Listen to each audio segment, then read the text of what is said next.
नमस्कार, मैं ज्योतिषाचार्य आशा त्यागी राजमंगल टाइम्स और धम्म मंच की एस्ट्रो मॉम सीरीज़ में आपके लिए नई नई वीडियोस लेकर हाजिर होती रहती हूँ। उसी सीरीज़ में आज मैं आपके सामने हाजिर हूँ पंचक विशेष।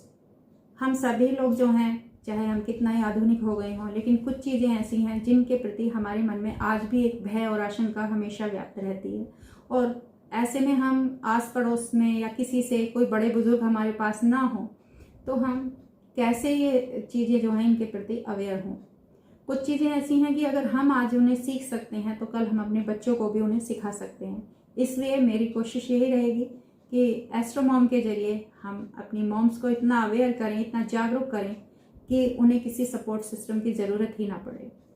तो जो पंचक विशेष समझिए कि पंचक में जो है, भारतीय ज्योतिष में पंचक को बहुत अशुभ मानते हैं। इसके अंतर्गत धनिष्ठा, शतभिषा, उत्तरा भाद्रपद, पूर्वा भाद्रपद और रेवती नक्षत्र आते हैं। पंचक के दौरान कुछ विशेष काम जो हैं वो वर्जित माने गए हैं। पहले तो ये है कि कुछ काम विशेष वर्जित माने गए हैं, लेकिन पंचक होते कितने प्रकार के हैं मैं उनके बारे में आपको विस्तार से बताती हूँ कि पंचक के जो प्रकार होते हैं। पंचक पहला होता है रोग पंचक। रोग पंचक कौन से होते हैं कि रविवार को शुरू होने वाला जो पंचक है वो रोग पंचक कहलाता है। इसके प्रभाव से एक 5 दिन शारीरिक और मानसिक परेशानियों वाले होते हैं। इस पंचक में किसी भी तरीके के शुभ काम नहीं करने चाहिए। हालांकि पंचक में किसी में भी शुभ काम करते ही नहीं है, लेकिन रोग पंचक इसका नाम इसलिए दिया गया है क्योंकि ये फिजिकली फिटनेस को प्रभावित करता है। तो हर तरह के मांगलिक कार्य जो हैं इस पंचक में भी अशुभ माने गए हैं। नेक्स्ट है राजपंचक। यदि सोमवार को पंचक लग रहे हैं, पंचक की शुरुआत सोमवार से हो रही है, तो वो पंचक जो है राजपंचक कहलाता है। ये पंचक थोड़ा शुभ माना जाता है। इसके प्रभाव से इन 5 दिनों में सरकारी कामों में सफलता मिलती है, इसलिए इसे राजपंचक कहा गया है।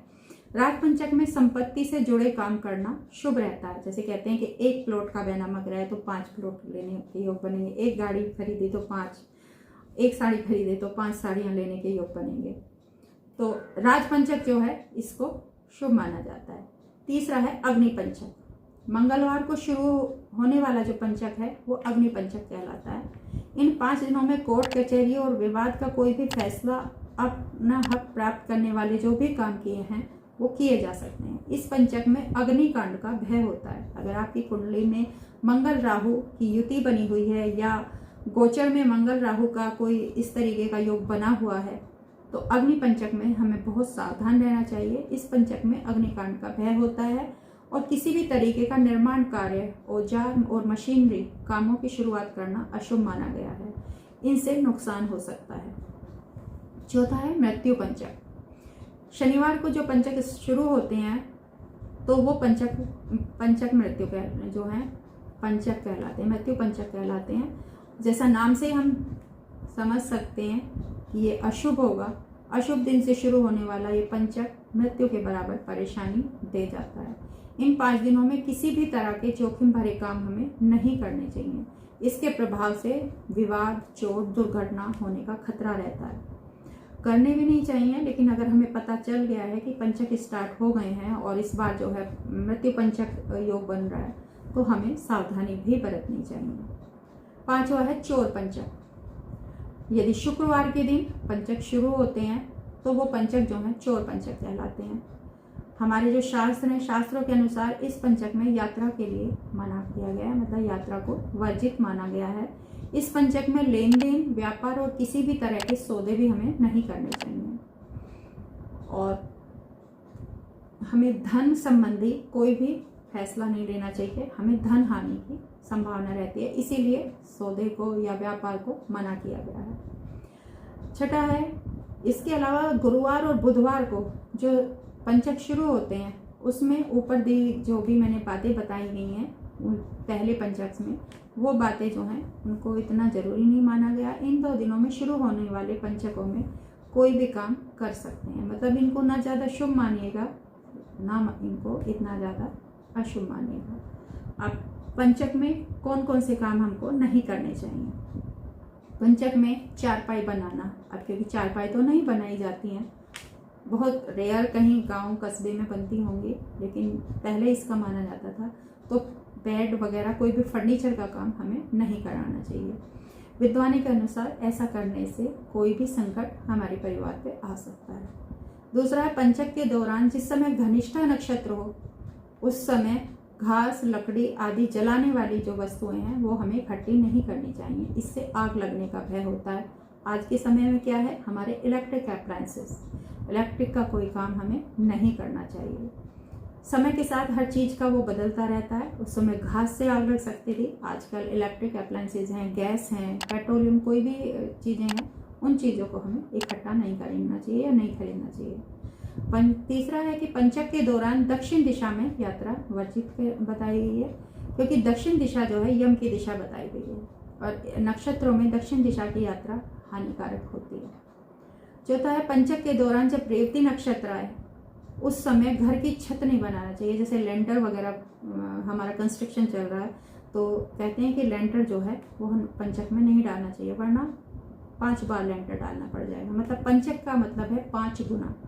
तो लेंटर खराब हो सकता है और उसमें धन हानि और घर में क्लेश के योग बन सकते हैं, किसी को चोट लग सकती है। कई बार होता है कि लेंटर गिर गया, लेंटर डालते समय कोई मजदूर गिर गया ऊपर से, तो ऐसी परिस्थिति बन सकती है। तो अगर यदि पंचक के दौरान रेवती नक्षत्र चल रहा है उस समय ध्यान रखें कि घर की छत का लेंटर ना डालें।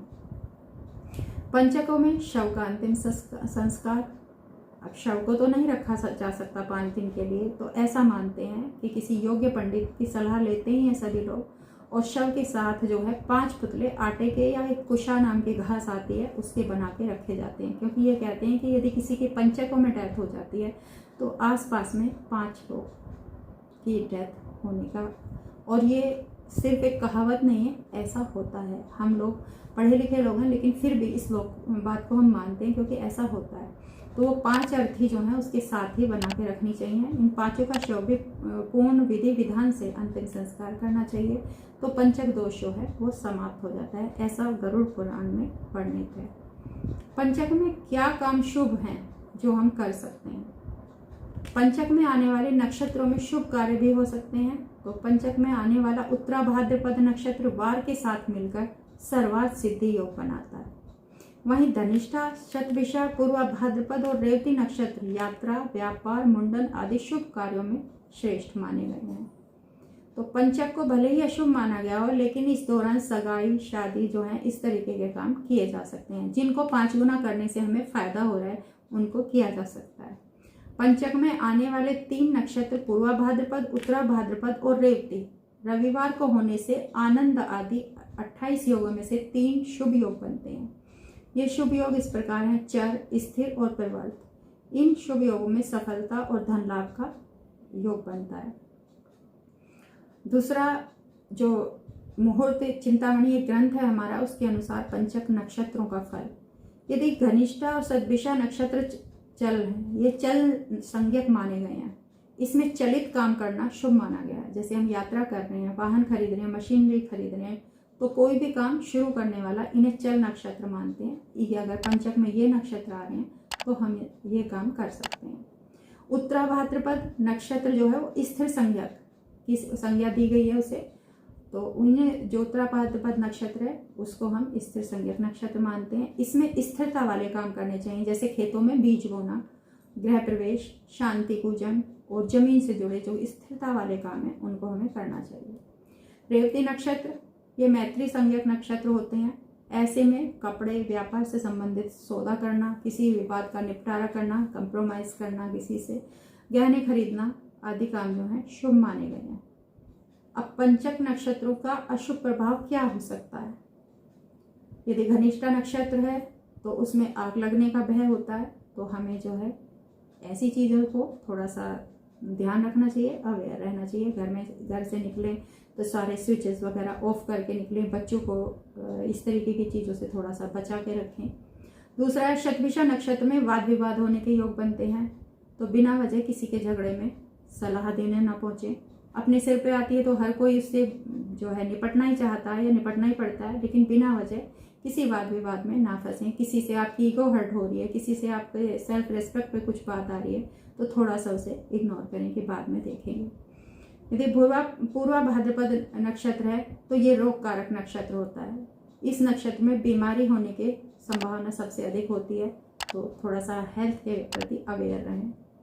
यदि उत्तरा भाद्रपद नक्षत्र है उसमें धन हानि के योग बनते हैं, तो धन संबंधी कोई फैसला ना लें। यदि रेवती नक्षत्र है तो उसमें नुकसान जो है मानसिक तनाव देने वाला होगा, उसकी संभावना ज़्यादा होती है। मतलब ऐसा नुकसान होगा कि जिससे मानसिक तनाव आपको लंबे समय तक हो सकता है। तो ये था नक्षत्रों के बारे में विस्तार से जानकारी। नमस्कार, धन्यवाद।